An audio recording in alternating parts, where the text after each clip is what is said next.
So Emma, just a question for you. You offer a menstrual wellbeing toolkit for GPs. Obviously, we've spoken about diagnosis. Can you explain a little bit more about what they are and why they're important?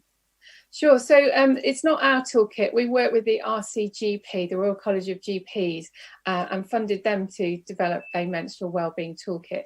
And the reason for that was really to help GPs who, let's face it, have a tough job. They have to know like everything for whatever we walk in for.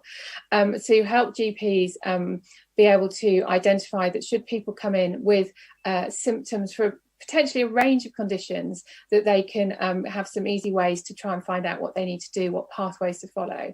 Because of course, you know, as Shaheen's already said, we don't know the cause of endometriosis. There is no simple blood test. We don't yet have a cure, and the symptoms overlap with other conditions.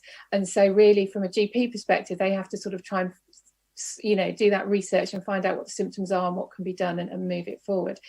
And what we were finding from women with endometriosis is that we hear, we hear some people who get really excellent support from their GPs around the symptoms. They're told from the start that they might have a range of things. It might include endometriosis, that they have to have investigations.